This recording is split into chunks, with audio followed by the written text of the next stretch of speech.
Hey everybody, if you enjoy the Southern Fried Geekery podcast and you've been liking what you're hearing, and we always hope you do, come check us out in some of our extracurricular activities. Coming up in the next couple of months, we've got a few different cons we're going to be at. March 16th and 17th at Not Just Another Comic-Con. This is going to be at the Little Rock Airport Holiday Inn. It is a horror kind of themed convention. We always had a lot of fun in when we've been at, and yeah, we'll be running a table and possibly talking to some good people. A little bit sooner news. This next Saturday, the 2nd of March, Craig and I are going to be doing a Spider-Man panel at CalsCon. And that's the Central Arkansas Library Convention that they put on every year. I think it's just Saturday. I think we're scheduled around 3 o'clock. So come check out some Spider-Man goodness from us. And if you happen to be walking around C2E2 in Chicago, you'll find me there. Come swing by and say hi and promote your whatever you're promoting. Yeah, so come see us at conventions. We're going to start hitting some more up this year. Come hang with us. Come buy some Southern Fried Geekery t-shirts. Southern Fried Geekery t-shirts and or get Swag. some swag from us. And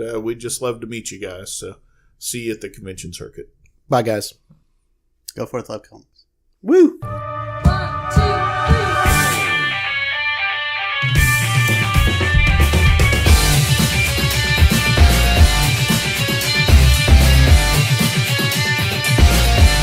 Hey everybody, welcome back to another episode of the Southern Fried Geekery podcast. And this is episode 60. We're just clocking them down, guys. We're going to be at 100 before too long. Nice. So this is Caleb as usual. Who am I here with today? This is Craig.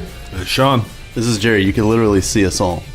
But they can't. This is how radio works, you troglodyte. Wait, we're not recording this on video? Nope, not today or ever. Never. This is how this works. So if you're new to the show, we want to welcome you. Thank you for coming to hang out with us for a little bit.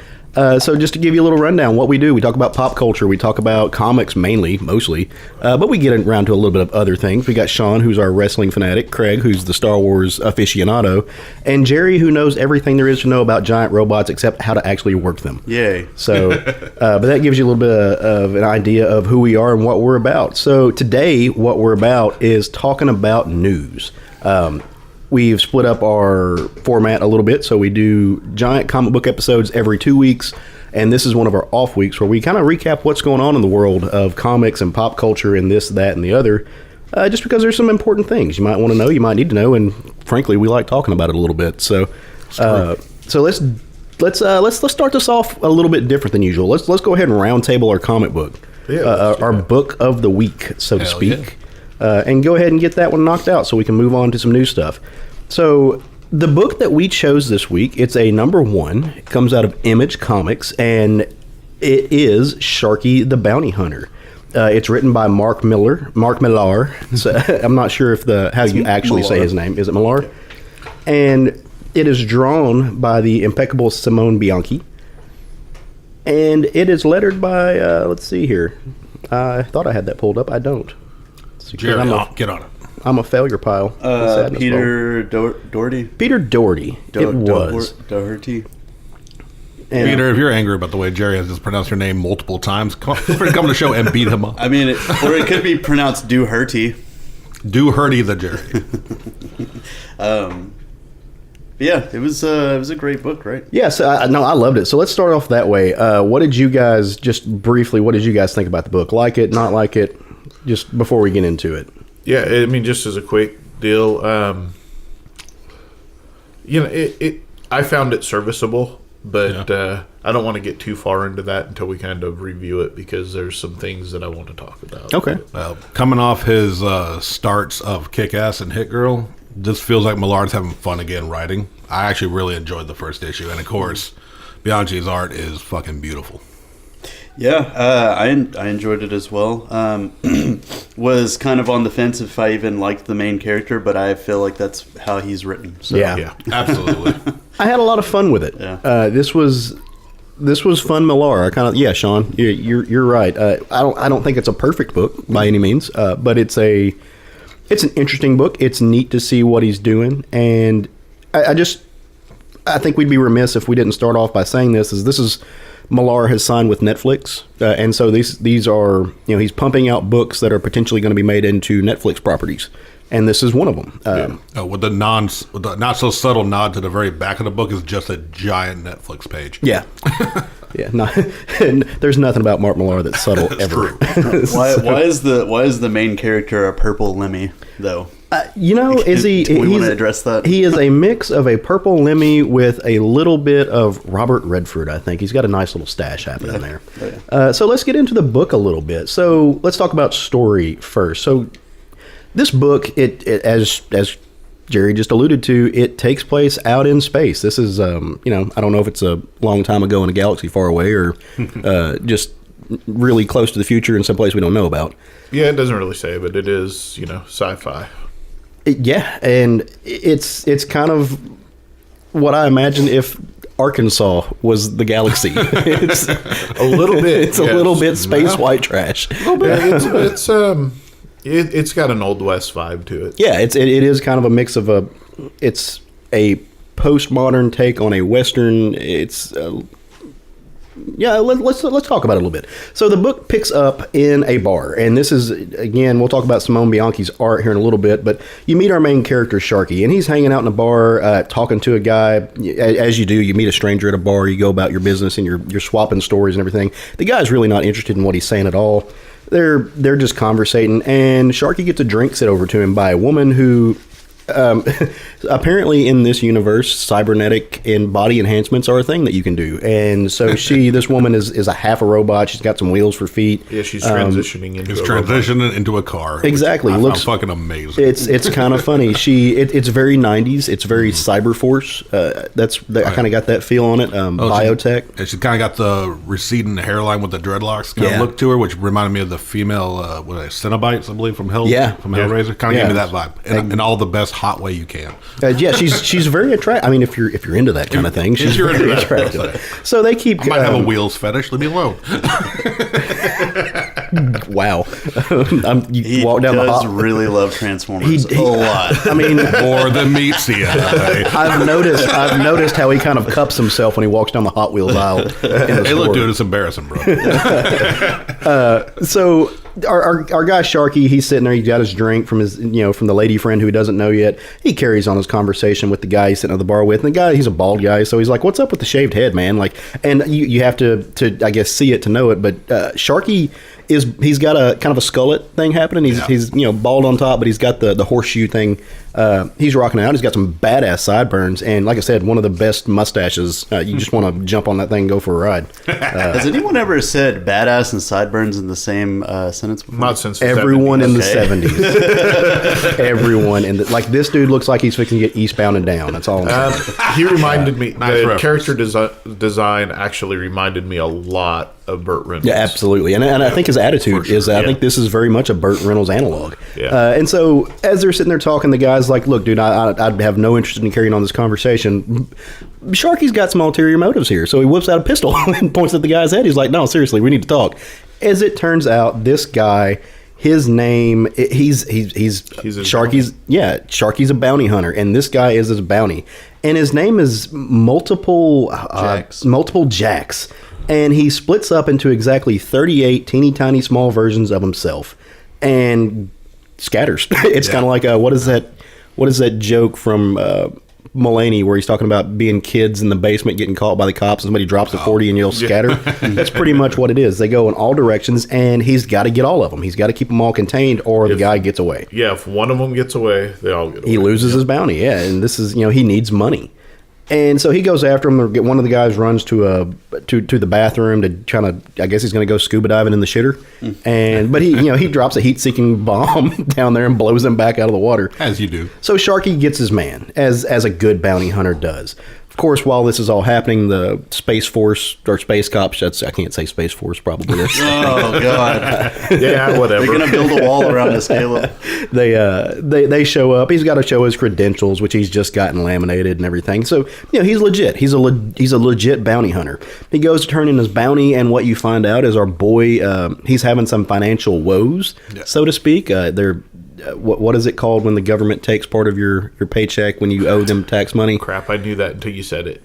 It's like an offset. You work for the government. I mean, you should have known this answer. I mean, it's called basically an offset or an intercept. Yeah, they're just keeping his money. Yeah, they're taking a good chunk of his money. He got $50 on a $20,000 bounty, or right? something. And so they've taken 90%, 95% of his paycheck, and so he's kind of pissed about it. But they're like, hey, we're having a special today. You've caught a violent criminal, so you get 3 free prizes off the wall. And he picks a pair of badass aviators because he's a motherfucking man. Right. And 2 packs of novelty condoms, which I'm not sure what a novelty condom is. No, my favorite part about it was, hey, can we swap these for single penis variety? And I feel like I need more explanation, but I also don't want more explanation. No, absolutely.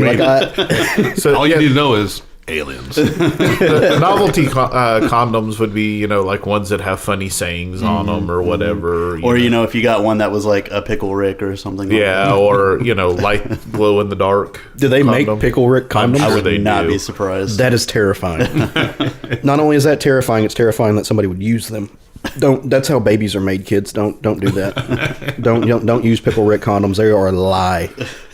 So anyway, Sharkey takes his 2 packs of single penis novelty condoms and his badass aviator sunglasses, and he goes back to meet our robot woman, and I don't actually ever think she's named. She's not. I don't think so. Yeah, and who bought him the drink earlier, and they do what 2 adults do. They engage in sexy when you times. have novelty condoms is what you have to do. Which is, when you have a half robot woman with still mega large boobies, apparently in this universe, is what you do. But said boobies. I do want to like, they do get serious here for a moment, because this is like you said, Millar's having a lot of fun in this book, but he does touch on some things, and I think this woman is an analog for trans people. I think it's very easily to say she is.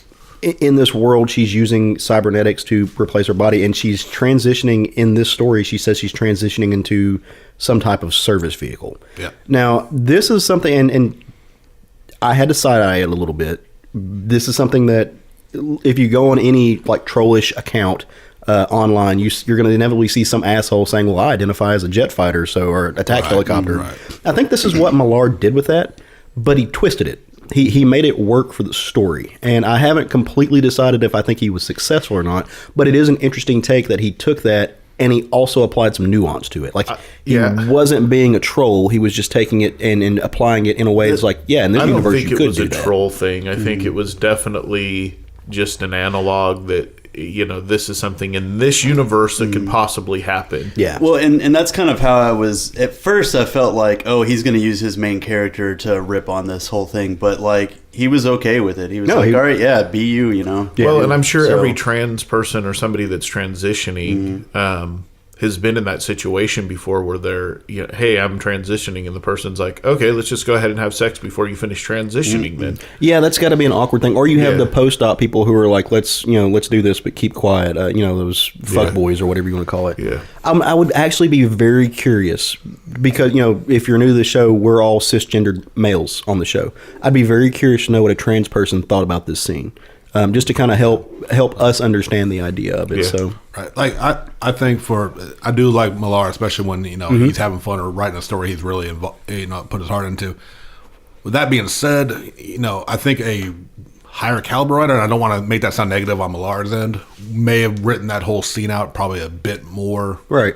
I think as Millar's style is, I think it was very well written for his style. No, for sure. And I think in the year 2019 to even write this scene takes a little bit of chutzpah, right? Because you could, I haven't seen anything on the internet of anybody blowing up. I'm sure somebody's crumbling it or stabbing it, or I think it could. Well, I think there's on both sides. I think there's an idea of like, you're showing trans representation in the book. It's going to piss some people off, but also I think that some trans people could read this and maybe not take it the way he intended. That's what I'm saying. Like, I haven't decided. I haven't made up my mind, and I think that's what art does. Art makes you think. Well, and I think intent has to mean something for sure. And I think his intent was to bring an acknowledgement to, even in this futuristic space world, there are people that are not comfortable in their own skin. Mm-hmm. Right, sure. And that's what his intent was. No, absolutely. So I think it's an interesting scene. I like it. I'm glad that it's in here.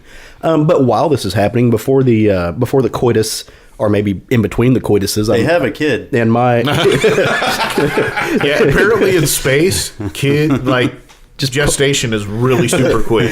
No, they don't have a Have you kid. seen Umbrella Academy yet? They do get a knock on the door though, and it is a kid, and it's who is it? It's Extra Billy, of course. Billy. And he's So extra. That's what she says. She's like, "Hey, you didn't tell me you had a kid," and he's like, "No, I don't. What the fuck do you want, shorty?"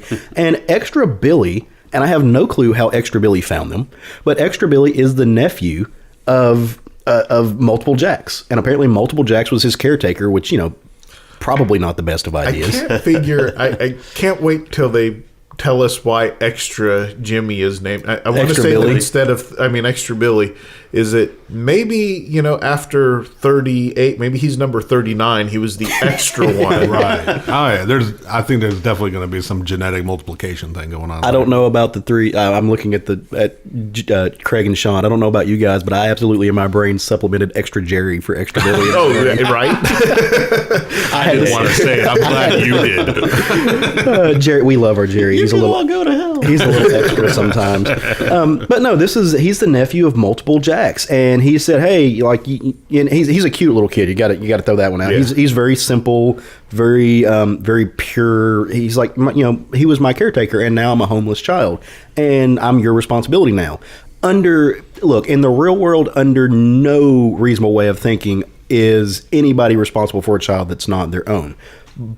But this plays against your emotions, right? And so he's just, that's his way of thinking. He's like, yeah, no, I'm not actually responsible for you. Your uncle was a criminal and I arrested him.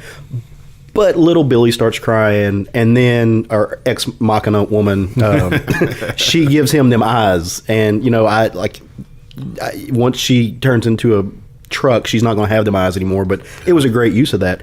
And they guilt trip him. And number one, he knows that no sexy time is going to happen if he doesn't agree to this, and he really wants the sexy times. You don't have a mustache like that and not want the sexy times. It's true. So he agrees to take the kid.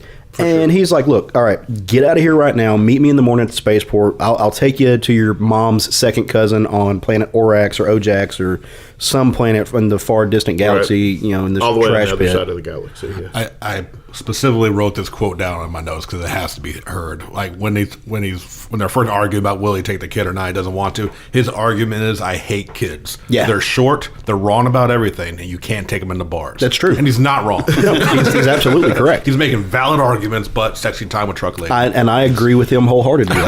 That's just those are facts. You can't argue with science. And so that happens, and they send Extra Billy on his way because another thing you can't do with a kid in the room is some good fucking. So they get rid of him, and the story follows Extra Billy for a little bit, and he goes out and he's kind of a street urchin type character, and he goes out to where he's hiding his other stuff, and he's talking to the other street kids, and they're like, what's going on? He's like, yeah, I'm getting out of here. Uncle Jax was arrested, so the guy who arrested him is going to take me to see my mom's second cousin. Yeah. And they're all like, bullshit. But he's like, no, he's not going to leave me. Yes, he's a bounty hunter, but before he was a bounty hunter, he was a Marine of some sort. He's special forces. Yeah, and those guys are chosen by their integrity. Now, this part of the story felt a little forced to me. I don't believe that this kid knows that. Just in my heart of hearts. Depending on if he was in the room or eavesdropping during the whole thing, because they mentioned, even though it was weirdly not drawn into the panel, I noticed she that, mentions that he has a special forces tattoo. Right. But I just don't know how he would know that they were chosen. Like, he has an odd assortment of intelligence about special forces. That's why I think there's more to him than very, very possibly could. He's but the extra version. If nothing else, it sets up something for the next day. Right. Our man gets up early. He goes to the spaceport to get his ship, which best fucking spaceship ever. This thing is the best one since Spaceballs. His spaceship is 1000% your great uncle's camper on the back of his truck cab, ice cream truck spaceship. Turned with it's you always talk about Star Wars. What would happen if you took a space junker like an old A-wing and threw a warp drive in it? Yeah, and this is absolutely what our dude is driving around in an ice cream truck, a Galactus ice cream truck, with and it's a giant amazing. ice cream cone on the top. And still on I top. love that the ice cream looks like a planet. It does. And this is just who this guy is. He's down on his luck. He's using a secondhand truck to do his job, and he's going to get a little early because he's going to sneak away without the kid. He's like, I don't need this in my life. I don't want it. I'm not sure what I'm going to do. His phone rings, and it's his handler. It's the guy who, he sets him up with jobs, or at least it's a person who sets up a bunch of these type of mercenary characters up with this job. And he's like, hey, some shit's going down that you need to know about. A bounty that would solve all of your problems, all of anybody's problems, just hit the fan. And what this is there is a $1 billion, I think it's $1 billion. Yeah, there is a $1 billion bounty on a character named Idra Deering. Now, we don't... They're not called dollars, they're called Cadonas. Cadonas? Okay, yeah, I'm working with just my limited knowledge of space money. My house burnt down this week. Don't fuck with me. It didn't burn down. To be clear, it didn't burn all the way down. It got smoky. Some shit. It just caught on fire. It got a little hot. Until Roger burns the attic. God, I don't even want to joke about that. But yeah, there's this huge bounty on this character named Idra Deering. And we don't know a lot about Idra. We just know that she's a murderous motherfucker. She is like the criminal in the universe. Multi murderer, conspiracy person, has murdered planet governments, and just she's a bad character. That's why her bounty is so big. Well, we don't know that yet. We haven't met her, so she might be a pretty good written character. That's true. She could. I mean, maybe she's just misunderstood. Yeah. Maybe she's the voice of the people. Who knows? So he takes off, and he's getting ready to hit the warp button, but then that integrity kicks in, and this is where I was saying that it kind of ties into what the kid was saying. Yeah. He can't leave the kid behind. He gave him his word, so he flips the ice cream mobile back around, heads back down to planet, and picks the little man up.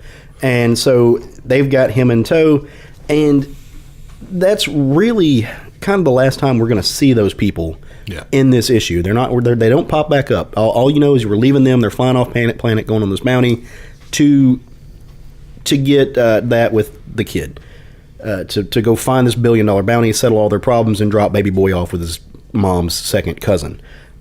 We go to another planet called Harmony, and it's the honeymoon planet. It's the planet where marriage apparently was first invented, and there is a major wedding taking place. And it's kind of a black market wedding. It's like what you think of The Godfather. It's this moment where the Godfather's daughter is getting married, and all the big wigs in the galactic black market are there. And the woman, the bride-to-be, steps down, and she's stunning. She's gorgeous. She's very fashionable. She's got this high-end dress, and she's just knocking them out. Well, her and her bridesmaids all have these kind of night vision goggles on, and everybody's kind of like, what's up with those? Is this some new fashion trend we don't know about? And they duck them down, and you get a page that's just nothing but black panels, and it's just machine gun sounds. Yeah. And this wasn't actually a bride at all. This is another bounty hunter who happens to be a man who was wearing a hollow suit to look like a gorgeous woman, and he'd been in deep cover for about 8 months, which means he did some fucking. Oh, he even said, I've done some things I'm not proud of in this hollow suit. I freaking love that. Yeah, and it was said, I mean, the character that they were portraying that was going to be the husband, it was an older character, and absolutely she was supposed to be the dollar bill bride. She was, she's the trophy wife, except that she wasn't. And this dude racked up a shit ton of money on all of these people. Yeah. Just bounties across the board, and kind of a genius move. Now, I like the character design. The only thing I don't like is the weird Punisher skull on his forehead, because it makes me think of the Punisher, and I don't know that I want this character to be the Punisher. So that was kind of a weird moment. But it's also like in real life where you see people like who are rocking the Punisher symbol on their trucks, and you're like, you don't know what that means. And that's kind of what I felt like. So I'm not crazy about that. Hi, Apollo. Apollo has joined us. Greg took his toy away. He is the fifth chair. He is the comic book dog. So that's where we end the book. He's going after that bounty. He knows the same handler who called Sharkey calls him and is letting him know about it. And he's like, hey, is Sharkey taking this case too? And he's like, yeah, of course. He needs the money more than anybody. And he's like, okay, I'm gonna fuck this dude's life up some more. I'm going after it. And so you kind of get this moment. It reminded me of Saga, where you get the two bounty hunters juxtaposed with each other, going after the same prize. And that's where issue 1 kind of leaves off. And I am on this book. I'm sold. I'm very much ready to see how these characters, what happens when they meet. I want to see the big clash. I want to know what happens to the baby boy. I want to know who is Idra Deering. I want to see that person. Absolute huge world building. Absolutely. In the first issue. Mm-hmm. Just this ginormous picture of this. It's like I said earlier, like old Western style bounty hunting, going after the bad guys, collect your bounties and move on to the next one. Bounty hunters are maybe could easily have a bounty on themselves as well. Yeah. I mean, it's just this down and gritty. Sharkey reminds me a little bit if you took Boba Fett and put Han Solo's personality in A little bit, yeah. Yeah, like the bounty hunter with a good heart. Right. Yeah, I mean, I don't know if it's his first foray into it, but it's definitely my first time reading Millar doing super sci-fi like this. No, I think he's done some super sci-fi stuff before, especially. I haven't read it. Yeah, especially his image books. A lot, obviously. Didn't he do Starlight? Yeah. Yeah. Never read. That's why. It's kind of like a Jupiter Buck Rogers type Yeah, thing. it's very Buck Rogers-ish, yeah. But he's clearly got a talent in my mind for sci-fi, for all, because like I said, the world building he's doing is really interesting. To me, this is what Millar does best. Yeah. Millar does this thing where he can create a world in one issue, and it doesn't feel like it's polished. Nothing feels out of place. I mean, other than a little bit of the kids' dialogue about the soldiers, which was just a way to kind of move the story. Yeah, it was. Yeah. But this is going to be all of these stories that he's doing for Netflix are I think 6 to 10 issues. None of them are they're not going for single season type shows. They're not going for the long haul. But in this, he's created a story that you're going to really be able to complete in one, and he's set up everything you need to know really about this universe in the same way that like John Wick 1 did. Instead of needing a 2.5 hour movie to show you that world, he did it in a 40-page comic, and just stunning. So, I mean, and we've talked a lot about Millar in this, but let's talk about Simone Bianchi for a minute. Now, I know, Sean, you said you loved the Simone Bianchi art in this. Oh, absolutely. Yeah. And Craig gave a sigh of happy. To me, the Bianchi art was what actually pushed this book over the edge for me. It took a good book and made it great, in my opinion. It made up for any small complaints I would have had with the writing. I was like, okay, but the pages are beautiful, so I don't care. That happens to me with good art. Some of the splash pages are pages I would like to own. The palettes didn't stick with me at first, but it grew on me for sure, because it was like, you would get to a page and it's all like just different shades of like green or blue, and I don't know. I kind of wanted a little more variety in my big scenes, and like every alien that we see, even though they all look differently and everything, are like all one color. I think there was a reason for that. Yeah, for sure.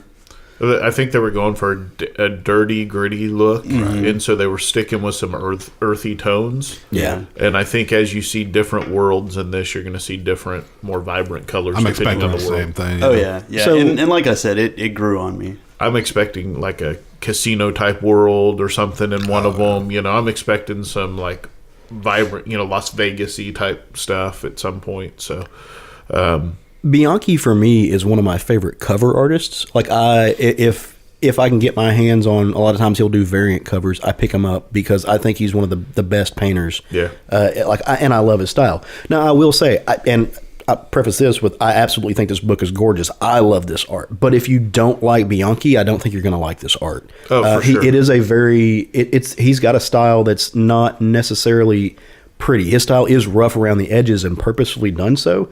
And so if you're looking for a book that might look more like, I don't know, something that has a little bit of a golden age feel to it, then this is not the book for you. Or if you're looking for a book that's got hard lines and really defined colors and the big, like you said, the big bright pretty Betty Brett Weiser colors, again, probably not going to hit the mark for you. For me, I loved it. It reminded me a lot of the work that he did on Wolverine. It reminded me a lot of the work that he did on Dark X-Men, and just really, really took that Bianchi style that I love on colors and made it work sequentially, and just nailed it for me. The rough around the edges is what works so well with this book. Absolutely. It's the grit and to me, it's a perfect combination for this book. It fits the tone. And that's one of those things where tone, this is why it's a collaboration, right? It's where you need to find an artist whose style is going to match up with the writer's voice, and that's hard to do. That's why so many comics miss the mark. Right. And on this one, they just I don't know who his editor is, but they just killed it. 100% nailed it, and it's beautiful. And it actually kind of came at a good time because I believe this same week Magic Order ended. Mm-hmm. So I'll probably start picking this up since that just ended. I think this is going to fill a very big slot in that mark. If I'm being honest, and I like most of Mark Millar's work, the last 4 or 5 books that he's done have not really hit the mark for me. They've been good books, but they haven't been Mark Millar at his best books. It's been a lot, to me, ideas. He's been better at getting ideas than he has completing stories. Right. And a lot of I think my pull to like Magic Order was the art. Right. Like he got a really great artist for that book, and it did really well with that book. Magic Order is a book I didn't stay on, and I probably should have, because I've heard really good things about it. The last thing that Millar, and this was a while back, it's been a little bit since I've read any of his stuff, I really liked Huck, but Huck did not end well. It fell flat at the end, which has been kind of an issue, and I'm hoping we don't see that here, but this is the first Mark Millar book I've read in a while that I was pretty well hooked instantly on it. It's... I hate to use the term phone it in, but I kind of feel like that's what he's been doing a little bit since he signed the Netflix deal. Yeah, he's pumping out he's an idea man. He's pumping out as many ideas to sell them as possible, which may be very well what he's supposed to do. And that's fine, but as the person that's reading them because I want to read the comic books, right. A lot of them fell a little bit flat to me. This one, it hooked me right from the beginning. The first page I was invested. Yeah. Part of that was the art drew me right in, but instantly I knew this was something I wanted to read, and I was pretty excited for it. So I'm excited to see where it goes. Yeah, same. I'm going to keep reading this definitely. For me, this is. I think, again, I'm kind of the same opinion you are. Simone Bianchi sold this to me. Yeah, for sure. Mark Millar got me to pick it up, but Simone Bianchi is going to keep me reading it. Well, and you and I were talking about what Roundtable book we wanted to do this week, and this week there wasn't a whole lot of choices, I would say. I mean, there were a handful. There wasn't... some weeks we have 20 comics to choose from. For this one, it was like, there's 5 or 6 maybe. And I said, well, let's do this one. It's got Simon Bianchi on it, and if nothing else, it's going to be pretty to look at. And I wasn't wrong. No, and we got lucky in the fact that it is a fun story. Right. But I did want to throw out, since we're talking about other comics that came out this week, it's weird how these things are in sync sometimes. There was another book that came out that was a little bit, not completely, but a little bit the same premise, and that's the High Level. Number 1 came out. Did it from Vertigo? Did any of you guys read that one? No. I don't think they had any issues whenever I got to this. I may let you. I'll get it from the house and let you borrow it sometime. It's kind of that same thing. It's space world. There's bounty hunters. It takes place more on planet. There's a weird divide, but it's just neat how in comics, and these comics take months to make. Like, these aren't one of those situations where they found out like 3 weeks ago, oh, you're making that, I'm going to make this. So these things just kind of happen in sync sometimes. How you get these big space world comics that are just bigger than your imagination can be, and how they land on the same day. It was neat. Okay. Just kind of get in sync. We were talking about how this has a Bert Reynolds feel. And I kept thinking, as the older man in this group, I remember there was a Sharkey Bert Reynolds movie he did. There was Sharkey's Machine that he did. Oh, I forgot about that. Where he was a cop that had got demoted to Vice, and I'm looking at the cover. I'm going to show you guys. Maybe we'll get it up on our Facebook page or something. But it's the poster from Sharkey's Machine, and he is 100% trying to. Yeah, that's. Get the vibe of Burt Reynolds from Sharkey's Machine in this. Yeah, and that's the good kind of photo reference. Right. And this is one of the things I love about, like, if you had another, I mean, if you, I'm using the worst case scenario, we're going to go the nuclear option, but if you have Greg Land doing this, then you get that cover. Right. Like, you get that cover traced. Yeah, you wouldn't have had it's kind of a play on the fact that we all knew for years that Burt Reynolds was bald, right, and wearing a toupee, but Burt Reynolds wouldn't acknowledge that. So, and in fact, there's even some comments about, well, that's the stupidest reason ever to shave your head. So, a grown man throwing a tantrum about a skull. yeah. So the character design is Burt Reynolds if he hadn't wore his toupee from the 70s on. Yeah. And that's, God bless Bianchi and Millar for doing that, though. Because, like I said, you have another team and he sends that for a photo reference, you're just going to get a trace of that. Yeah. Instead, you get to have a conversation like this where you're like, could it be? Maybe it is. Looks like it. That's what I love. And it's not so close to Burt Reynolds that you're going, oh, it's definitely Burt Reynolds. But I knew when I'm reading it, I'm like, this is a 70s Burt Reynolds movie is what this is. Right. That visual cue just puts you right in that mind. Yeah. And even and as soon as they introduced the kid, the first thing that popped in my head was Cop and a Half. Yeah. Yeah. Which, not a great film, but a Burt Reynolds working with a kid. Well, hey, pop culture promotes itself. That's the best way I can put it. Pop culture spurns pop culture. And then you get amazing stories. There's what Shakespeare said, there was only, 7 stories, 7 or 8 stories. And, that's basically true. So I love seeing these writers and artists like, hey, we don't need to reinvent the wheel. Let's just change out the spokes. Right. And you get something really, really good. Or Smoking the Bandit, Archer reference. Yeah. I don't know. Jerry participating. Who's Bert? No, I'm just kidding. I need to go watch Smoking the Bandit now. Yeah, I love that movie. So the older group that's out there that's, my age, if you're in your 40s, this book's going to have a very 70s, deer hunter kind of vibe to it. It's going to have that bounty hunter kind of vibe. I think if you dig those kinds of movies from the 70s, you're going to really like this book. And then you kind of put it in a Firefly world setting. Yeah. And that's kind of what you're getting with like the best spaceship ever. This is another situation where, again, we're not the demographic that I would like to think about, but I wonder how this plays with the younger group. I wonder how this plays with we're all, Jerry, you're pushing 30. I'm over 30. I am 30. Yeah, You are 30. I'd like to hear Dalton's opinion on this book. Yeah. Or I wouldn't want to. I want to hear Tyler's. Yeah, Tyler Hobbs.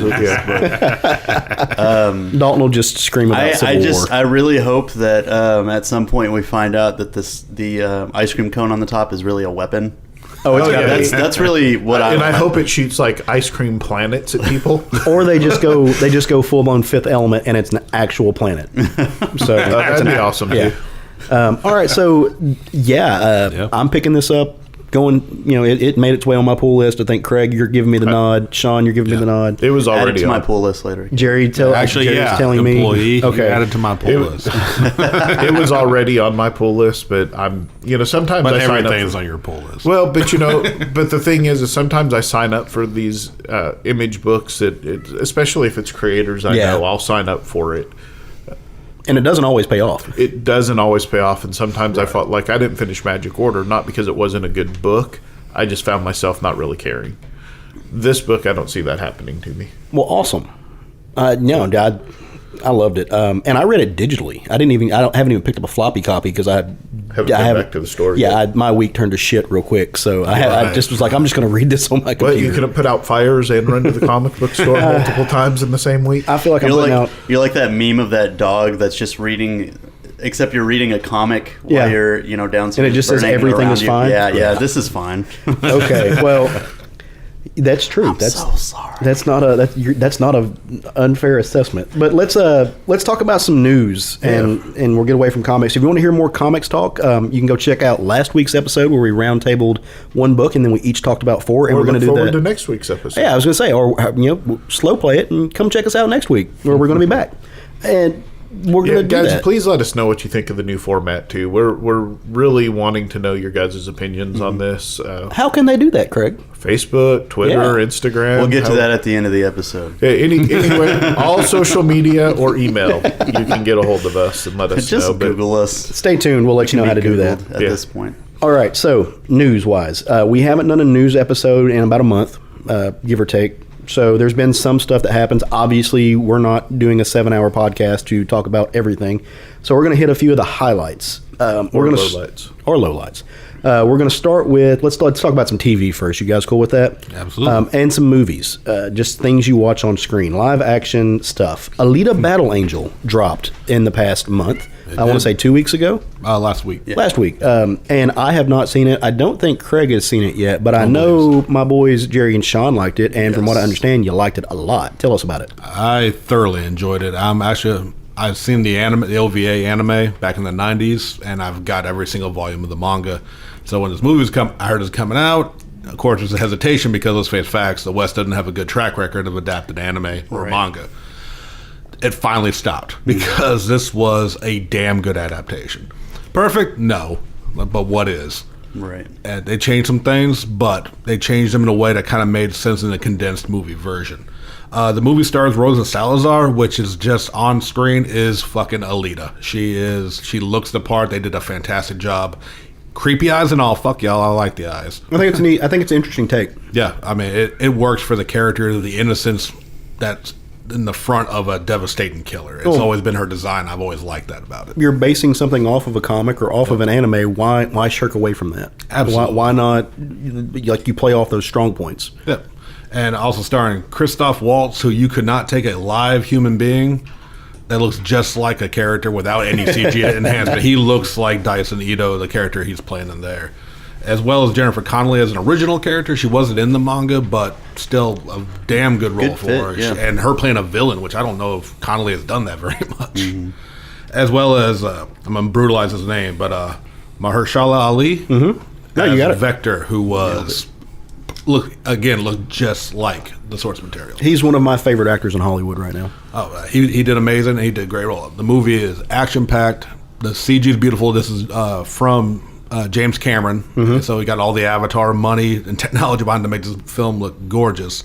And he handed the directing reins because he was going to do this. He's actually had the copyright to this product since the 90s. Oh, wow. Yeah, I found that out here recently looking into the movie.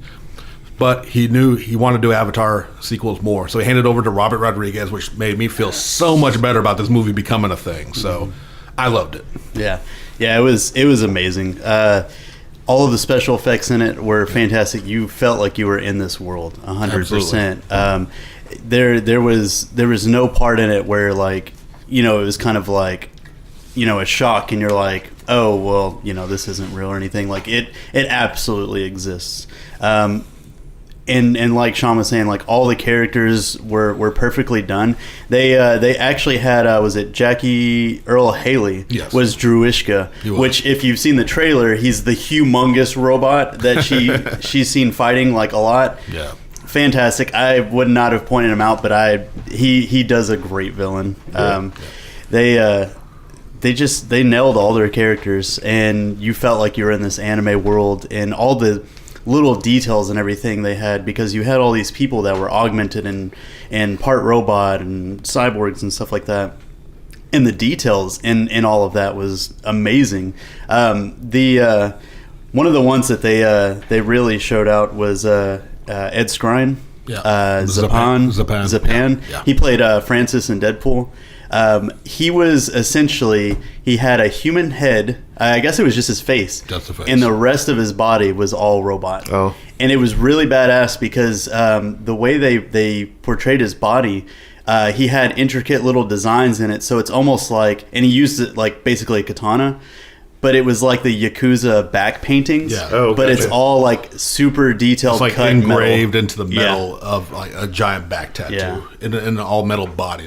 So is this a movie that people that aren't fans of the manga or anime, or aren't manga or anime fans would enjoy? See, okay, I can't speak for them, but I have never read or watched any of this. It's not and I a well-known thoroughly enjoyed it. franchise, and a lot of people are now discovering it because of this movie. Now, if you're not a fan of manga and anime, because like a lot of the dialogue is straight from the old 80s, and this was written in like the early 90s, late 80s in the original manga, and then adapted into the English in the 90s. And I mean, some of the dialogue is actually word for word of the translations. So it has, if you're not a fan of 80s, 90s cyberpunk, that may turn you off. But if you do like cyberpunk, if you do like beautiful, gorgeous CG that actually works in the movie, because like a lot of people don't even realize this, Alita, what you see here on screen is completely digitally rendered. Really? There's not a. I mean, Rosa Salazar did all the motion capture, and they captured her face for all the detail, but she's completely CG. And there are some scenes where it's obvious, some scenes where I was surprised to find that out. So, yeah, if you like cyberpunk, you like sci-fi and action, I think you'll dig this movie regardless if you like anime or the source material. Okay, very cool. May have to go check that out because I have not seen or read any of it, and it makes me kind of want to. Yep. So let's move to the small screen a little bit. I kind of failed on these because my work's been kind of crap not crap, but I've been super busy, like working long hours. And when I'm done, I just don't have the energy to sink into a television show right now. So for sure. I just haven't had the opportunity to watch these shows. So I'm going to listen to you guys talk about them. What's funny is that on any other given time frame, I would be right there with you. I sat in the room while Raj started watching The Umbrella Academy, which was the first thing we're going to talk about.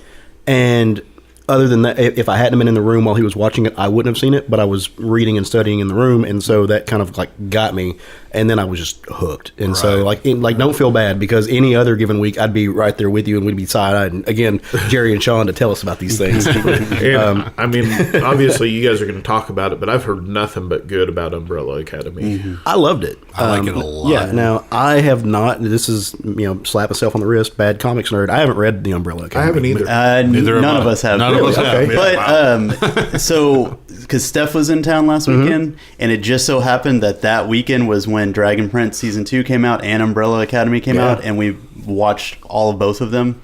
And she has read a little bit of Umbrella Academy, and she said that it was fairly close to source material. Well, which surprised it, because Gerard Way is a lot hit or miss for me when it comes to writing comic books. Yes. I mean, I think he's an extremely talented individual, musically and as a writer, but his comics kind of, Doom Patrol started off great and kind of faded on me. So, and I should, for those who are listening and who might not know that, Gerard Way is the lead singer of My Chemical Romance. Yeah, has also had a long history in the comic book industry. Yep. We have a lot of bands that do that. Coheed and Cambria. There's a few others. There's a lot of crossover in. I mean, Creative Glenn space. Danzig is one of the biggest collectors of comic art out there. Yeah.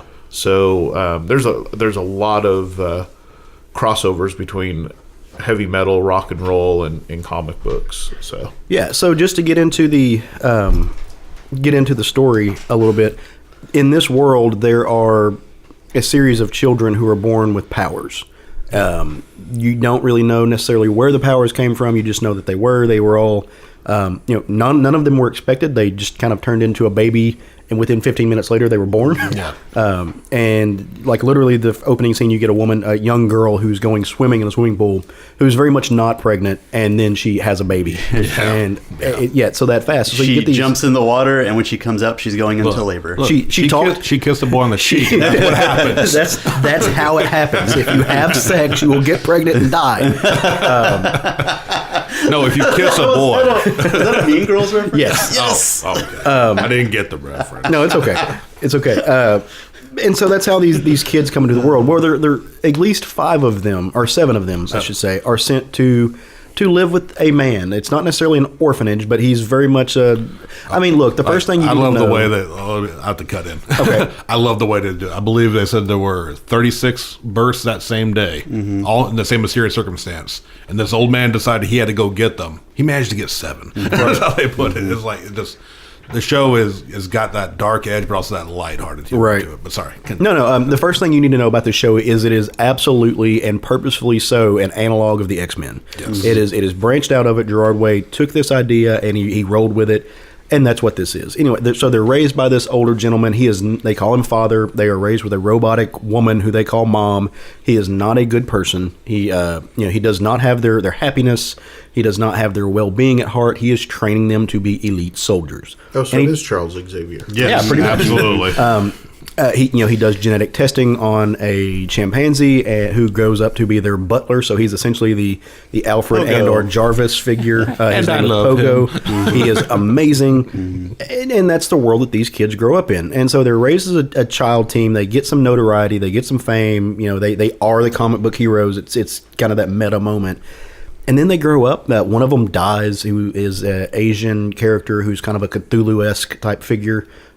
He goes into a room and tentacle monsters happen and everybody dies. Anyway, he dies. And the team breaks up.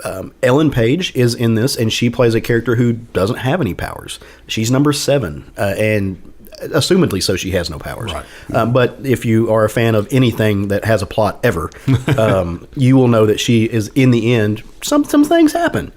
But after the team breaks up, they go their separate ways, and this show, what you get on Netflix, is kind of the bringing the team back together.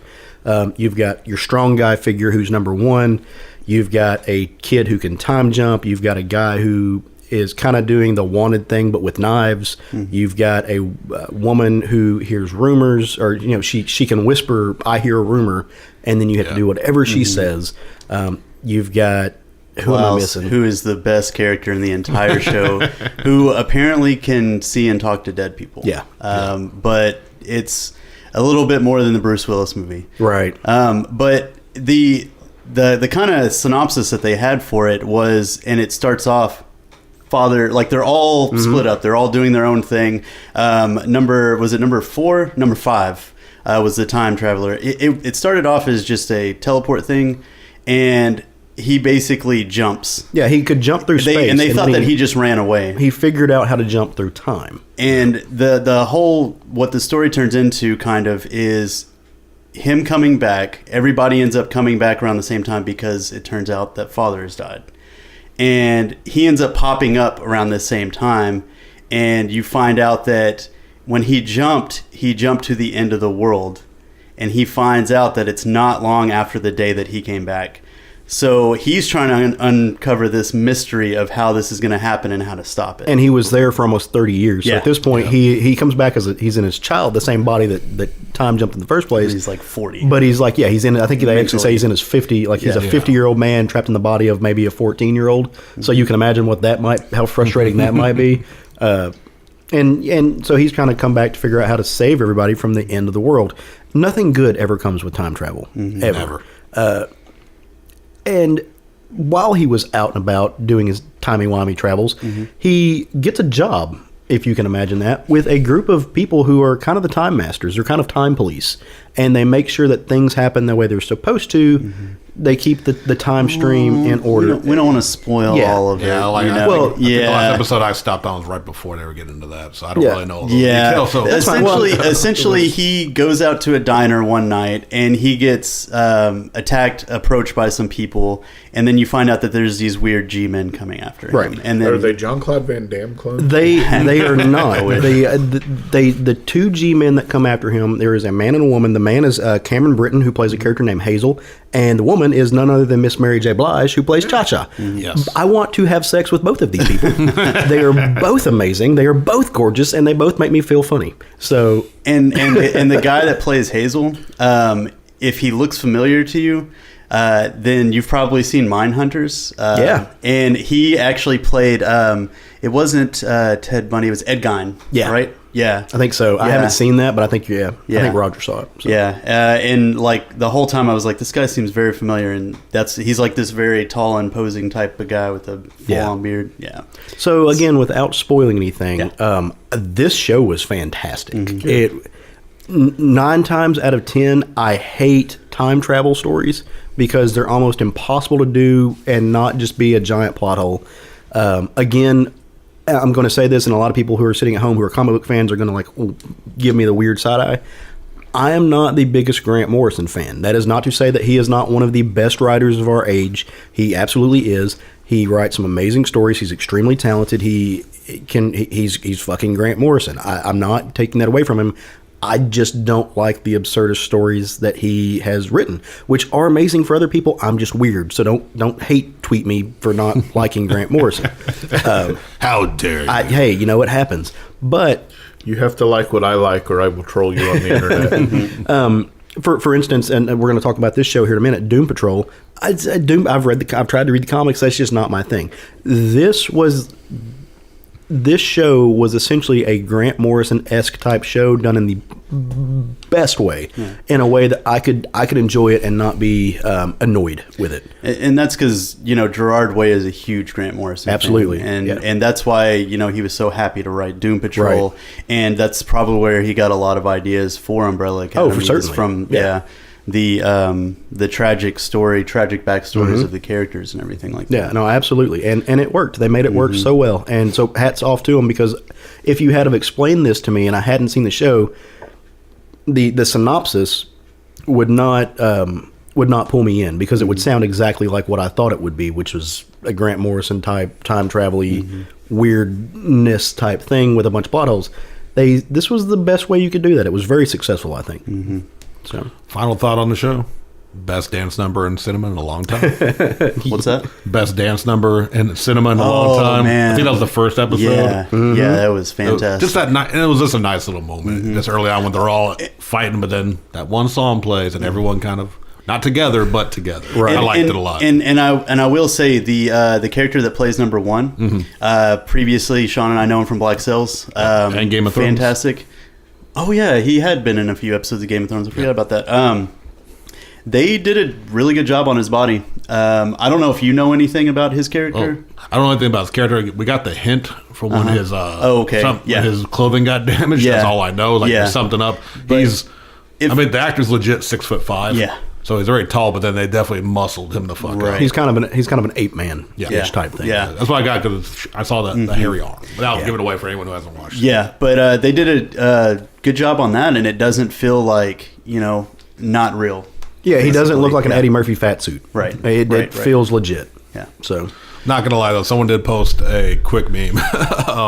A comparison. I'm not a huge Friends guy, but if you watch Friends, you may get this. Someone compared him to when apparently Joey put on like 7 sweaters. I could see that. Yeah, it made me laugh. But great show. Highly recommend. Fantastic. All right, so last but certainly not least, or at least the last one we're going to talk about, Doom Patrol. I have not seen it, Jerry. I watched the first episode this morning. I've been so excited about it. I did not watch any of Titans except for the Doom Patrol episode, because I wanted to see how they were going to portray these characters. They nailed it. That episode didn't get me really any more interested in watching any of Titans, but it definitely made me interested in Doom Patrol. So I watched the first episode this morning, and it was great. It was everything I basically wanted in it. Again, you have like characters with their tragic backstories. You've got Cliff, who's he was the race car driver, had a tragic accident. The professor saved his brain and gave him a robot body, so he's stuck in this mechanized body where he can't feel or breathe or taste or smell or anything. Then you have Larry, who was he was in the Air Force, and he was doing an experimental airplane where it can reach the outer limits out into space, and he hit some weird some kind of weird energy, and it pretty much kind of turned him immortal. But he was in a huge plane crash immediately after, and it like melted all of his skin, so he's wearing bandages constantly. Okay. You've got Crazy Jane that's got a million different personalities, some of which have powers. She's got most of the issues so kind of like Legion. Pretty much. Okay. I think that's kind of what he was going for whenever they created the character, was sort of an analog to Legion. But she's, I don't know, it seems like she has more deep-rooted family issues as well. They didn't introduce Cyborg into this, which I kind of feel like the only reason they're going to be introducing him is at some point to hand him off to Titans. Because, I don't know, it feels kind of odd for him to be in the series with Robot Man as well. That he's in it, but he's actually there while he's trying to get into the Justice League. And that was... They didn't touch on any of the other superhumans or anything in the world, because the story kind of started off in the 90s after Cliff got his robot body, and it started with like kind of his progression of coming to accept who he was, and then we get to present day. Right. And they have one more character, and I cannot remember her name off the top of my head because she wasn't in the Grant Morrison comics, but she was like an actress, and this kind of accident happened to her and sort of mutated her to where she has to eat so much to keep her physical form, or else she'll get like turned into a blob essentially. So she's Clayface. Kind of, but she can't like transform and stuff. She just like, I guess it's more of like her body has to have a lot of calories to burn constantly to keep her regular self, or else she turns into this crazy blob thing. But they get into all their backstories, and they do a really well job of doing it, and then pick it up present day where they're all kind of living together. The professor sort of they really open a door of like the professor saying that's, you know, he's helped a lot of people in the past. You know, some go out into the world, some come back, and then some just stay because of, you know, what they've become. They aren't accepted in the regular world. Right. They allude to some things being out there, and the professor having other experiments and stuff. In the Titans episode, they alluded to the professor having a darker side, which if you know anything about the comics, there is a lot more to him than meets the eye, than him just being someone that goes out and helps people. He's a transformer. You beat me to it. Now, this is Brendan Fraser's character, yes, right? Okay. Brendan Fraser, and he did a great job as Robot Man. If you know anything about Brendan Fraser, he hasn't acted in a long time. He went through a really extremely messy divorce, and it really fucked him up. Just all of the alimony and stuff like that, and I think this is just him getting back on the horse, and he's doing well. Good. Yeah, I really like it. You still got that kind of witty, snarky attitude with Robot Man that he's had in a bunch of his movies. And they sort of, you know, pop up with the villain at the end of it. So first episode is fantastic. Whenever I get done with other stuff that I have today, I'm immediately going home to watch the Again, it's another one that I've not heard anybody say anything bad about it yet. Yeah. Mm-hmm. And it's funny because, you know, so many people were just trying to like knock it before it even came out. What? Yeah, I know, right? That happened In 2019? Yeah, apparently. Yeah. What? Yeah. Never. Did they review bomb it on Rotten Tomatoes or something? Were they shipping it with Umbrella Academy? Oh, God. Well, that's a good transition point to our kind of next topic. Number one, I want to say I love hearing all this love. That's what we're about here. We have for those of you who haven't listened to the show very long, we started this show with a 50-50 rule. We're not here to drag anybody or anything through the mud. If we hate it that much, we can't find anything good to say about it, we just don't talk about it because life's too short, right? You don't want to hear that. We don't want to talk about it. It just kind of is what it is. It's okay to not like something and not tell the entire world you don't like it. Exactly. Yep. That's kind of where we're at with death threats. or make death threats. So while we're on the topic of loving love, and since Craig just brought it up, the next news point, it actually comes out of yesterday. Like we're recording this on Sunday. I think this hit the internet Saturday night. Donny Cates just dropped an issue, Venom number 11, that he got death threats for.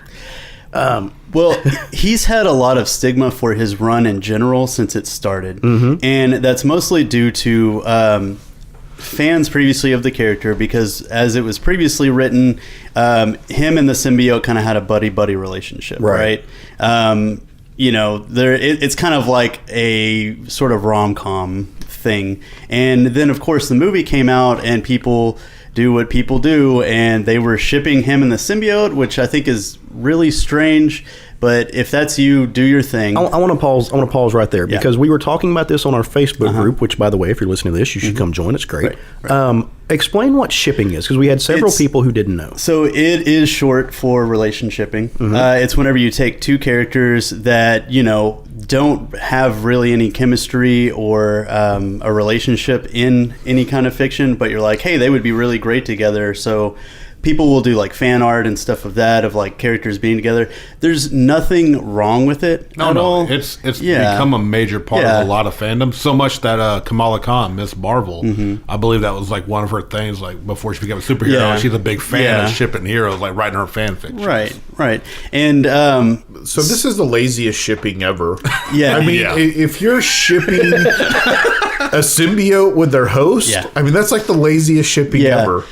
So somebody somewhere wanted to draw Eddie Brock getting a hand job symbiote on DeviantArt somewhere, and this is how it all started. With the way that Donny Cates has been writing this series, the symbiote is a parasite. You know what it was meant to be. It's an evil organism that takes over the host and everything like that.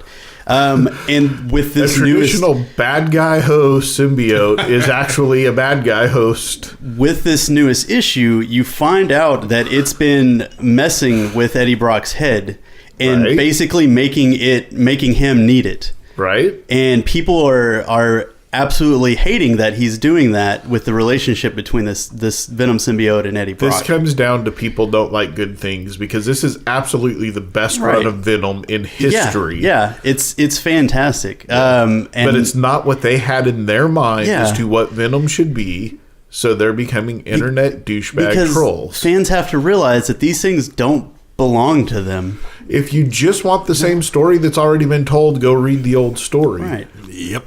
Otherwise, allow the new people to tell the stories they want to tell with these old characters and give us something fresh for these characters. Otherwise, what's the fucking point? Yeah. If you just want the same old Venom, the same old Star Wars, the same old Doctor Who, the same old whatever, go watch the old shit. Go read the old shit. Allow the new stories to be told. And if you don't fucking like it, go away.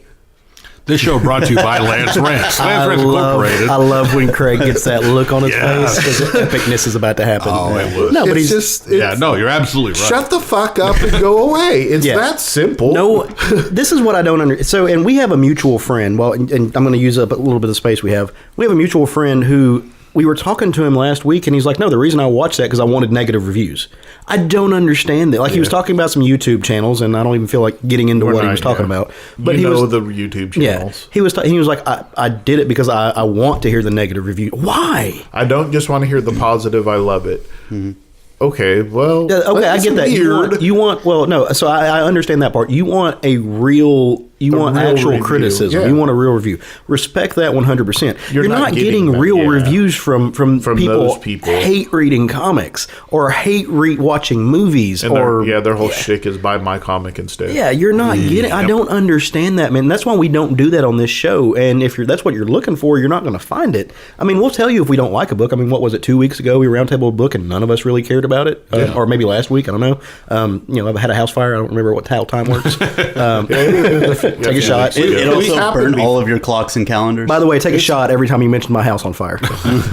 It's it's happened before where we've roundtabled a book because we, inside information on the show. When we pick our own books of the week, that's our choice. Yeah. When we do a roundtable book, we pre-pick that book, and if it gets to the end and none of us liked it, we can't really change that because it's at the end and we don't have a chance to pick a new book for everybody. I mean, and not that I think we would. We are given our honest reviews and criticisms, good or bad. But like I said, we always try to maintain our 50-50. Yeah, we still find the positive in the book or something that... I'm pretty sure I said something nice about the Michael Bay Transformer movie at some point when we brought them up. And I haven't talked about them. So. Exactly. So, it's... if you're giving... I don't care what fandom this fucking is. I don't care. In every fandom out there's got this now. Yep. But if you're threatening people's lives over a television show, over a movie, over a fucking comic book, over anything in media, you really, really need to go see a psychologist and get your head checked. Yeah, the majority of the time, you guys know me. I'm kind of a super leftist, give the power to the people, kind of person.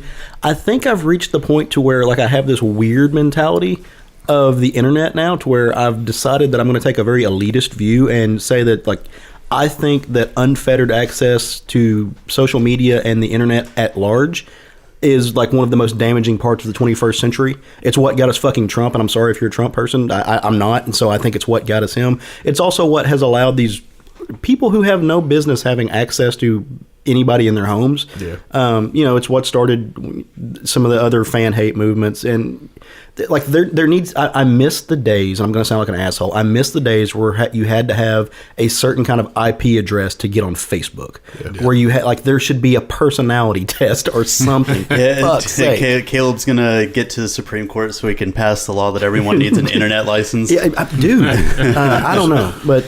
Since that happened last night, I just wanted to talk about. I feel bad for Donny Cates, man. Yeah, he's an amazing writer, and he he's handled at the it well. Height of his freaking career right now. He is exploding right now. But his tweet addressing it, 100%. I think he's taking it well. And it's not just. Look, I'm going to try to take a high road here. I'm going to spread it across everything. I feel bad for Donny Cates for getting these death threats. I also feel bad for. I think some of the backlash is deserved, but you have. Like Ethan Van Sciver's gotten threat, and I can't stand it. He's an asshole. He's a grade A asshole. He should not be getting death threats. Betty Brettweiser has gotten rape and death threats, and I don't agree with a lot of the politics that surrounds her. I don't know her personal politics because she kind of refuses to put it out there, although she's married to who she's married to.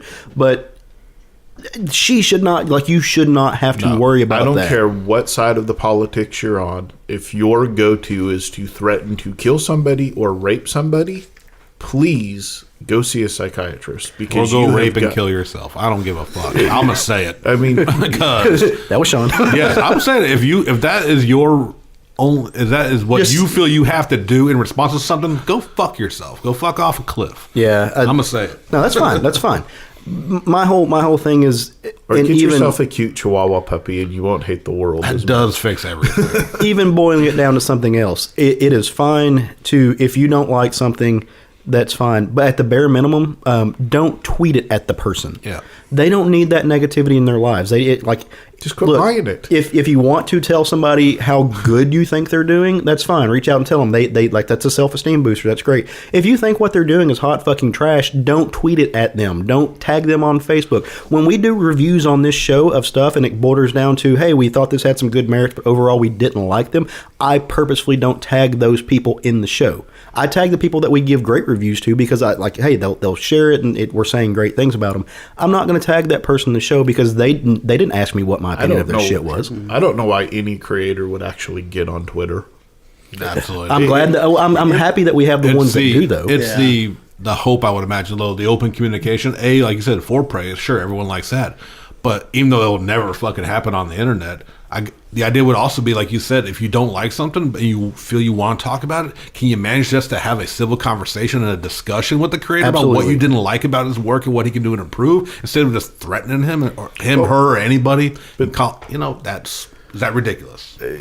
But the thing is that who am I to tell somebody what they can do to improve? They're trained in this job. Most of these people went to college to become writers, and if I don't like their stuff, I'm just not going to buy it. No, I mean, you're right. But if it has to happen, at least make it a civil fucking discussion. Right.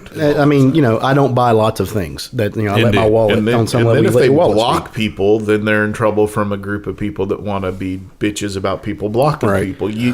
Because somebody's a public figure does not grant you unadulterated access to their lives. At all. So all right. Okay, let's move on. I just really wanted to get Craig into a Lance rants. That's all that was. It was a good one. The listenership wants it. They need it. Like, they love it when you're negative about negativity. So, as Jerry loves his puppy, he's just being adorable. All right, so this is February. You want to say? Uh-oh. We're getting dog sniffles. Yeah. This is happening. This is February. It is Black History Month, and so I have an article. I have a bit of news that I wanted to throw in here, and I've already posted it on our Facebook group. I'm doing a series of Black History Month posts and Black comics history because I think it's important. Absolutely. But this one is something that just happened. Our boy David F. Walker, who is a amazing storyteller, he's got a long history in the industry. He launched his own publishing company that he's going to use to self-publish products independent of the mainstream publishers. He's got ideas for stories that he doesn't think will fit in, and this is his opinion, he doesn't think they'll fit in anywhere that's already established. And so he kind of wanted to do his own publishing company so he could put his own work out there and put out his work that he does with other people without any outside involvement, even to the point of yourself autonomy. Yeah, even to the point of, what autonomy like Image gives people, or you have these other indie creators. He wanted to do it on his own. So he launched his own publishing company. And I'm really proud of the dude. Like, I don't know if it will succeed, or I don't know if it will inevitably just become his, because it's only going to be used to publish his own work, if it will kind of fade out. But it's called Solid Comics, and it is launching very soon. His first book, actually, Sean, you'll be excited about this. His first book is going to be a wrestling comic. Yeah. It's called One Fall. It's going to be a 5-issue miniseries co-created by him and artist Brett Weidel. I'm not sure how you actually pronounce that.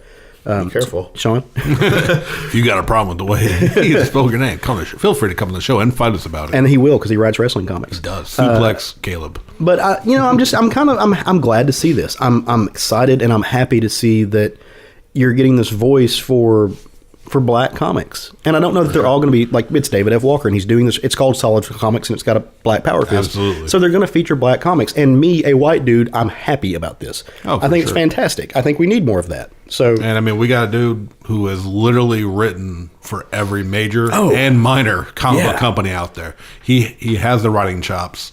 He has the experience. I have a good feeling about this. Yeah, I forget if it was Luke Cage or if it was Luke Cage or Iron Fist and Luke Cage and Iron Fist. He did a series. Yeah, I think it was the Power Man and Iron Fist series. Loved that series. I'm excited to see what he's going to do with his own licensing type thing. So I love it for him to be able to do this. To me, the amount of publishers we have right now is almost getting absurdly level high. Yeah. Almost like every music artist has to create their own label once they get to a certain point. Right. So that's my only fear. He'll get lost in the back of the book? Yes. Yeah.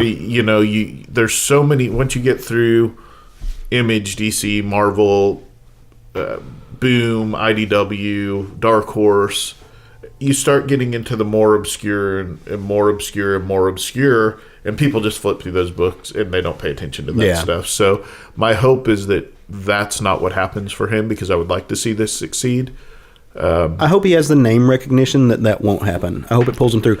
Similar to Albatross, where you've got, name recognition with, he started it with Goon, and so you've got, some of these other publishers that are smaller name, but somebody big went and started them type thing. So my inevitable hope, so these are all things that he's publishing that he's working on, right. And I think that's great. One of the reasons I hope this is successful is I hope that inevitably Solid Comics could become an avenue for other black creators who don't have that right name recognition, specifically black women and black queer creators, to come produce their comics that can't find a home in the mainstream industry. I would love to see that. And I don't know if that'll happen or not, but that's that's the dream. Additional places that allow people to get their stories out to the world, you can't knock that. Right. It's, again, I just hope it succeeds to a point where he can actually do that. Me too. Sure. All right. Because, to be honest, I don't think that David Walker is going to have a hard time finding a place to publish his books. Well, and he's also not stopping publishing with other mainstream creators, so he's going to be fine. Right. A little bit of retroactive news. This is Sean's eyebrows just peaked. They are now officially calling Bumblebee a reboot of the Transformers. Now, we had talked about this when you spoke about the movie. And how much you liked it and how different it felt, but they weren't calling it a reboot yet. Well, now they're retroactively calling it a reboot. They're saying this is the brand new universe, brand new world. All of the Michael Bay, or if you prefer, He Who Shall Not Be Named in Transformers movies stuff is gone. How do you feel about this as the Transformers guru on the show, so to speak? Oh, I'm extremely happy that they are just going to admit that, okay, it took 11 years that we finally made a good Transformers live-action movie. With the Bay inspiration is still going to be in there, I'm sure, the design-wise and everything. But it spoke for itself. It made $458 million worldwide. They were like, okay, these are numbers we haven't seen since the hype of the first movie. Right. And regardless of your feelings about Rotten Tomatoes, which I don't give a fuck, just got to put the note in there, it was the only one of the franchise not certified rotten. Okay. That speaks a lot. So, yes, they've acknowledged it, and they're going to move forward from, instead of a prequel, it is a soft reboot. Or I guess a full-on reboot, because it was a prequel. So I guess full-on reboot, with already talking, like they may be doing a few single Transformer-centric movies, which, of course, the next one they're already talking is Optimus Prime. So he'll basically building I'm not. They're not listening to me that much. So basically, they're building a universe similar to like the Marvel universe. I think they're going to do a few solo, a few solo movies. And when is G.I. Joe and the Turtles coming in? I was saying one at a time. You were all three talking. Sorry. Caleb wanted to talk instead of us. No, but super fucking excited. It's great news for me, because if we are going to continue to get Transformer movies, this is the right direction. I hope they stay with that, and hope Michael Bay stays in his producer role and just stays out of that director's chair. And as Jerry said, relaunch G.I. Joe and relaunch Teenage Mutant Ninja Turtles. And then combine all them universes. Well, that's basically what they're doing in the comics right now. With the Transformers just relaunched. And G.I. Joe was a part of that universe and all of it. So It's all I would love to see them look at the comic industry and focus on that. For sure. Speaking of the comic industry, DC has had a kind of a rough week, it looks like. Or a rough couple of weeks. They kind of went on a little bit of a cancellation spree. Yeah, so let's start with the one that people are calling them out on a lot, and that's Second Coming. Yeah, the Mark Russell book. Yeah, so this, I want to be clear on this, people. This wasn't a cancellation by DC. DC started heavily editing this book because of the feedback they were getting, or blowback over what this book was. Right. 200,000 people signed a petition. There are not 200,000 people that read fucking comics right now. So, at least not, or that are buying floppy comics. I was going to say, this was a book that was going to portray, it was a dark comedy featuring Jesus. And so some Christian organizations caught wind of it and flew shitty. Without even knowing what it's about. The 1 Million Moms group, which is more like 300,000 angry white women who also hate Ellen DeGeneres, got a hold of it and they started passing the petition around. So that's why. That's where the hate came from. So what happened was they came to Mark Russell and they said, hey, could you make this change? And he said, fine. And he rewrote part of the first issue.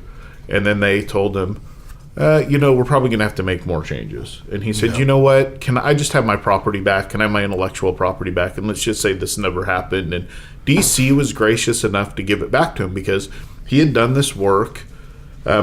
Presumably, the second book was solicited this month. So you have to presume that the first issue was in the can ready to be printed. Mm-hmm. Yeah. Which means DC's paid some money for this book already. They've paid some artist pages on it. He probably gave back his money, I would assume, on it, but I don't know that.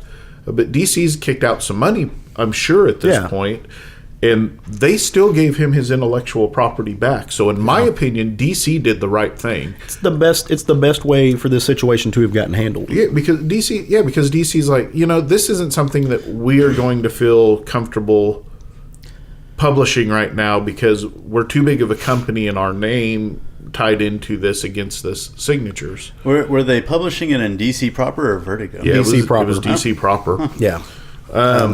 It would have fit more at home in Vertigo. Yeah. But for some reason it wasn't in there. Yeah. So, and this was going to be Mark Russell's first ongoing. Mm-hmm. This was going to be an ongoing series. So in the DC properties, this would have made Jesus superhero an actual superhero in the DC universe. Right. So they did the right thing and they gave him back his intellectual property and he's moving on to try and get it published somewhere else. Well, and he will. Somebody will do it. Or he'll start his own publish. They have the probably first 3 books done at this point. I think he's not going to. There's already people lining up to put this book out. And I do want to say, though, like I've seen a lot of people throwing hate at DC for it. I actually think DC made I'm not mad at DC about it. It's their company. They can choose what they want to promote and what they want to put out there in the world. It's the same thing. So again, we've hit this a couple of times. When Arctic Press decided not to put out Iron Sights or whatever that book from the Comicscape book was, they were going to, and then they got some blowback, and they turned around and said, no, we're not going to. And a lot of people went after them and was like, hey, dude, it's their company. The same thing with DC. Like, it doesn't change my opinion just because it's Mark Russell, and I like the shit out of Mark Russell. This isn't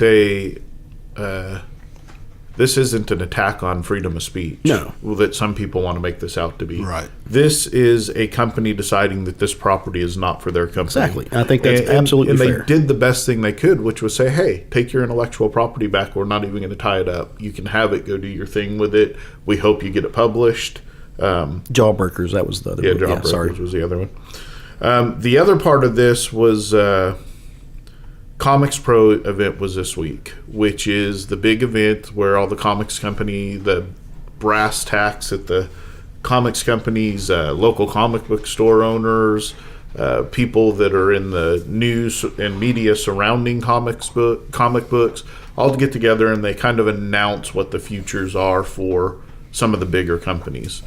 And going into this, there was a lot of rumors that DC was going to cut their books down to less than 30 into the 20s. Mm-hmm. So what came out of this is that DC is actually going to cut back about 10% and get their books under the 60 mark, is how many are released in a month. That doesn't mean 60 titles, because so many books release twice a month. You're probably talking more in the neighborhood of 40, 45 titles.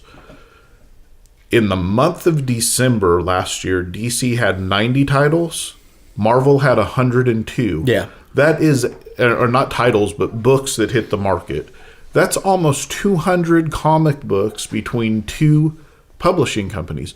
Guys, that's too many. Yeah. The market will not bear that amount of books hitting. So both of those huge companies have got to do some fat trimming, and DC is taking the lead in this and saying, we'll give up the market share to Marvel. We don't care if we beat their numbers. We're going to go and we're going to refocus our line. And really what I would rather see them do than actually get rid of titles would be to cut them to one book a month. Yeah. I think stop double shipping stuff. Yeah. The double in weekly events, for the most part, I'm sick and tired of weekly events. Some of them work really well. I'm not saying they don't. Yeah. But there's no reason why the Avengers, the last two Avengers events, No Road Home and No Surrender, couldn't have been bi-monthly or monthly books. No, for sure. It just so happened those were good, but they happen to be good stories, but there was nothing about those stories that made them have to be weekly books. The 10-issue X-Men book, which was not good. Yeah, give us books once a month, one title a month. It doesn't do us any good if you're DC and you say, "Oh, we're keeping the price at $2.99, but we're going to ship it sometimes three times a month." Well, you're still charging me $10 for a fucking book a month, right? So that's what I think they would be best doing, and I bet that's where we're going to start heading. Well, number one, it allows artists to stay caught up on a book. No artist can draw a book on a regular basis and have one ready every 2 weeks. No. You're seeing that right now with Spider-Man, where they're having to... Every story arc is a new artist, and they're rotating 3 artists through so they can stay caught up on it. It makes the entire book feel disjointed. It's time to look at it, and on top of that, people don't want to buy the same book 2 to 3 times a month. I don't care how good the book is. I'd rather have it one solid book every month. Absolutely. I don't disagree with that at all. And don't kill my pocketbook. No, I think you're right. Not to mention, a lot of the books, when they're spread out, it's one character being spread out over 10 books. So if you're some type of completist, I'm a huge Hulk fan. I pretty much pick up everything that has a Hulk in it because that, if I see it, I want it. I'm a huge Hulk fan. Stop putting Hulk in shitty books that I didn't want to read in the first place. Or refocus that. Cut some of these titles that are only selling 9,000, 10,000, 11,000 copies. Or better yet, tell those stories, let the people do the work, and just put them out as a graphic novel. Exactly. Put them out as a trade paperback. You don't have everything. Everything does not have to be a floppy. That's right. And yes, floppies do. Sorry, hang on just a second, Jerry. No, I am. Okay. You got your finger? Okay, sorry. Floppies do drive the industry in the market that we have right now, the model that we have right now, but they don't have to. You can absolutely take a book and skip the floppy stage, and it'll still sell what it's going to sell. So. I mean, my whole thing on this, the DC thing is like, they are, because of their numbers in sales, quicker to cancel a book of a new character that's interesting and unique, right, before they are to go one book, like one Batman book monthly or something like that. And I'm like, well, I mean, yeah, exactly. Yeah, because they just started that whole wave of Dark Knight's metal characters, and if you free up those funds for people so they're not buying 2 Superman books a month, 2 Batman books a month, 2 Justice League books a month, then they might actually go and try to read something new that you're putting out. So for sure, you're always going to have 2 Batman books and 2 Superman books, because you're always going to have Superman in action. You're always going to have Batman in Detective Comics. And do they? No, they're not doing. They're not doing Legends right now. I wish they would. I missed that title. But I'm talking about printing, every other week. Yeah, exactly. Yeah. You don't have to have both of those books, so you're getting 4 books a month of Superman and Batman, and that's if you don't buy all the extra Batman and Superman books, especially Batman books. Right. X-Men books. I'm an X-Men fan.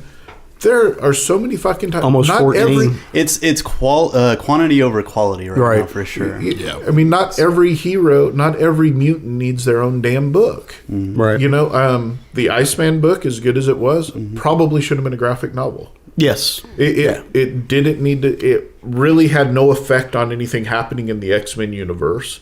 It would have been just as well served as a graphic novel. It's not to say it wasn't a great book and didn't need to be put out there. But I don't need fucking Scott Summers in space with his dad. I don't need that book to tell me anything. You know, I'm with Corsair, isn't that his dad's? Yeah. Anyways, you know, And the Starjammers. you know, as Caleb said, give us graphic novels, give us monthly books. That would solve a lot of this, in my opinion. I think you're right. The market's only going to bear so much, and as Jerry said, if you're forcing us to buy, you know, 4 books on one character a month just to stay caught up, that's 3 other books we can't buy, 3 other characters we can't buy, because you only have I don't care who you are. I buy a lot of fucking comics, and I have limited comic book funds. Right. I mean, it's not unlimited. I can't spend $1,000 a week on comics. Oh, you can. You just may not. So, We all I could. should not. We all Yes. could. I could find something to do with $1,000. Right. All right. So we have time for one more topic to really dig into. So I'm going to blow through 3 really quick, just by blips. And okay, so Conan's going to be an Avenger. We were going to talk about that, but we talked about it a little bit last week. EC's Weird Fantasy is coming to Netflix, and all the Marvel titles are gone. In case you didn't know, if you're that guy who didn't know, all the fucking Marvel titles are gone forever. Deal with it. But why are they gone? Jesus. Let's get into this one. No. And last but certainly not least, and I'm only cutting this because I think Sean wants to talk about the other one more. Hulk Hogan is getting a biopic with Chris Hemsworth as Hulk Hogan. And so we don't know much else about it other than I want to know who's going to be Randy Savage. Amen. But the last thing on our news list that we want to talk about involves a rabbit. A Ronin rabbit, if you will. Dark Horse lost another franchise. And this is a big one for them. They've lost a lot of their big franchises. Usagi Yojimbo, which has been a staple of Dark Horse for a long time, is now going to be published by IDW. Yeah. I have a hard time believing that Dark Horse isn't in trouble. I have a hard time believing that Dark Horse is not on its last legs. It's lost Star Wars. It's lost Conan. It's now lost Usagi. It's lost 2 or 3 other big franchises. All they have right now is is the Magnolia stuff, which is kind of like running itself down. Like where I think they're still doing those miniseries, but I've heard that the current stuff has really it's going picked full it up. blown right are now. they fixing to pick back up? Okay, I was thinking They wrapped up the big plague thing, but the world's destroyed and there's all kinds of shit going on. Okay, I thought for some reason I was thinking Hellboy and Hell was kind of a culmination thing. Actually, Hellboy and Abe are back on BPRD. Oh, nice. Yeah, they've actually rejoined the team. So they've got that going. And when we posted this article on our Facebook group, and our good buddy Russ Galusha did mention that they still have the Alien franchise, which he's enjoying. I don't know how they're doing on sales total, but he's been enjoying that. Yeah. I have to say I don't know for how much longer because Aliens is a Fox franchise. Disney just bought Fox. they're going to IDW. They may be going to IDW.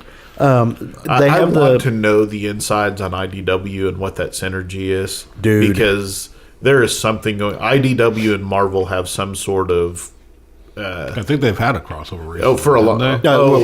All in IDW's have been printing the kids comics for Spider-Man and stuff like that. Well, Star Wars, the kids Marvel comics, and all of the Walt Disney books, which should be Marvel books because they're owned by Disney. So. Which, I gotta say, this move as an Usagi fan, I'm actually really happy about, just because obviously Stan Sakai is going to make more work.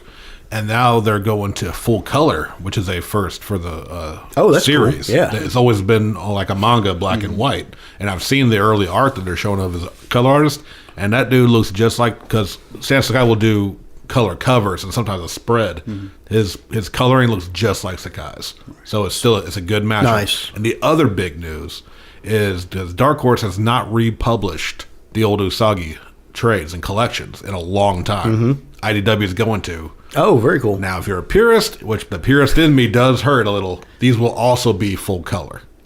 I'm okay with it. I think in the long run I will be. There's that part of me that's like, oh, that's not how they were back in the day. But in the end, seeing the guy's colors, I'm okay with it. Well, that's also... Man, that guy's getting a lot of work then. He's going to work his lot ass off. Usagi's been going a long time. First two collections were actually done with another publisher. Yeah, which that got published by... I can't remember the name. I got right that now, to the original collections. Yeah. So, sorry. To me, everything about Usagi being an IDW makes a lot more sense. The turtles are there. Which long time crossover collaboration. God, they're going to make me read Turtles. Yeah. Yep. So everything about this makes sense for Usagi. Yeah. Yes, absolutely. Dark Horse has got to be reeling. I wonder how much longer Jeff Lemire is going to stay in shop, because Black Hammer is their other Black big, Hammer's their Black Hammer universe, and that's kind of that's on the Mignola model. I mean, you're a bunch of series in 4 or 5 different issues over and over again. I just don't know how long that. Like, I think he's got an end game. I know Jeff, so I think if I'm not mistaken, isn't Gantz published by Dark Horse? Yeah, there's Dark a Horse lot of does have manga some manga. Okay. But I don't know what manga sales are in the U.S., so I don't know if that'll keep them afloat. Well, Dark Horse has always kept like a lot of the, like we talked about, aliens and things like that. They've kept a lot of the different license titles. But as Caleb said, as companies start to merge and buy out other companies, that's all going to change at some point. Dark Horse has got to be reeling and looking for some properties right now, because they just lost Buffy too, didn't they? Yeah, Buffy just went elsewhere. So I mean, they're hemorrhaging these IPs left and right. I guess Buffy was always an IDW, wasn't it? No, it was Dark Horse for a long time. Yeah. I think the season 12 or whatever it was, the original comic run that Whedon started, I think was Dark Horse. Okay. Yep. And so that's another one that I had it in my mind that Angel was IDW. No, I'd have to go back and look, but I think it would have to be Dark Horse. Okay. But I feel like I love Dark Horse. Dark Horse is a great publisher. They've done stuff I've loved for a long time. That was some of my favorite back when I read Star Wars. Yeah. That was Dark Horse. They don't seem to have a bright and shiny future ahead of them unless they make some changes. Yeah. And I don't want to see them implode, because that's one of the bigger ones. So I'm curious to see what happens. Hopefully they'll start pulling in some people and letting them do the Jeff Lemire, Mike Mignola model, and where they start their own separate universes that can have some longevity. That's what Dark Horse does really, really well. Yeah. And that's what they should really focus on, in my opinion, is getting some creators over to do that same sort of model that the Mignola-verse and now Black Hammer is. Nice. Yeah. So, yeah. Hope so. Well, I think that's all for our news segment. We try to wrap these things up about an hour and a half. That way it doesn't take forever to listen to. Makes us feel better. Also saves us a little bit of money on the lips and things. So that's some behind the baseball for everybody. Behind the scenes stuff. Faux show. But as always, we want to wrap this show up by talking about what's going to happen on Wednesday. Every Wednesday is New Comic Book Day. That's when the new books drop. Stuff comes out in your local comic shops or on Comixology.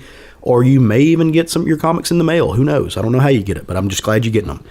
So let's talk a little bit about some of the books that are going to be coming out this next week. Craig, what are you picking up? Get ahead of yourself a little bit. Yeah, I chose Savage Sword of Conan issue number 2. Okay. It seems early to me, so I'm hoping that solicitation is correct. The first book blew me away. The cover art with Alex Ross doing the cover art. Gary Dugan and Ron gave me the first book was, to me, I liked the overall story. I'm not saying it was told better than Conan the Barbarian, but I liked the overall story better than Conan the Barbarian. So that's what I'm excited for. Right on. Well, you went Marvel, so I guess I'm going to go Marvel too. The book I'm excited for next week is Black Panther number 9. Ta-Nehisi Coates writing it, Kev Walker doing the art. I really liked this run of Black Panther. The weird space travels and the alt future, the Afrofuturism, and taking that Afrofuturism out of a world where the imperialism kind of fucked the economy of all those countries and letting them see what they would do with their own thing. It's really cool. I'm ready for him to start reeling it in. Yeah. To bring us back home and this ties into the Shuri book to let us find out what's going on. Is that what's happening in this next issue? I don't know. Okay. I hope so. It's issue number 9. So I imagine by 11 or 12 we'll get a culmination. Probably the second story arc will probably wrap up. Yeah, I've really enjoyed this. I am ready to start seeing an end game come to place. But it has been really, really cool seeing him play with all of these characters in another realm. Yeah, that's been a lot of fun. And Ta-Nehisi Coates, sorry, is one of my favorite writers right now. He's also, Captain America comes out next week too, so he's killing it on both of those. Really excited about it. Well, I'm looking forward to my favorite writer doing Heroes in Crisis number 6, and this issue is actually going to pair him back up with Mr. Miracle artist Mitch Gerards. Gerards. If you don't like the way I said your name, Mr. Gerards, please feel free to come on this show and fight us about it. But again, continuing this ever-evolving mystery of what went on in Sanctuary, this one's going to dive into the workings of Sanctuary. So, okay, as we're getting closer to the end, I think that more and more shit's going to be hitting the fan. I can't wait. Very cool. It's going to be Daredevil issue 2. Yeah, for sure. The run has already started off to. They just kickstarted it. Some shit happened. If you're out there and you're not reading Daredevil, get on it. Yeah. Chip Zdarsky has been, pimping this a long time before it came out. I'm ready for it. All right. Too excited. Yeah, the first issue just blew me away, man. Well, guys, are we ready to bring this thing home? Yes, sir. All right, well, let's do that then. We really hope you've enjoyed the last hour and a half. We want to thank you all for listening to the show and supporting us in the way that you do. We love you. We'll always love you. If you want to come hang out with us on our Facebook group, you can. It's the Southern Fried Geekery podcast group. Really easy to find. You just type it right in there in the search bar. We are also on Instagram and Twitter. We're at SFG Podcast on both of those. And let's see, where else are we? We are taking pictures of the puppy, and it's really adorable. And it's super cute. We have an email address. If you have any comments, concerns, or otherwise, shoot us a message. We're southernfriedgeekery@gmail.com. If nothing else... actually, I was going to say, now that our show is 60 episodes in, do we have to register it for Social Security? Ooh, maybe. Can we get a benefits. Yeah, can we get a Southern Fried check? We could get free pancakes at IHOP. All right, guys, go forth and love some comics. Woo!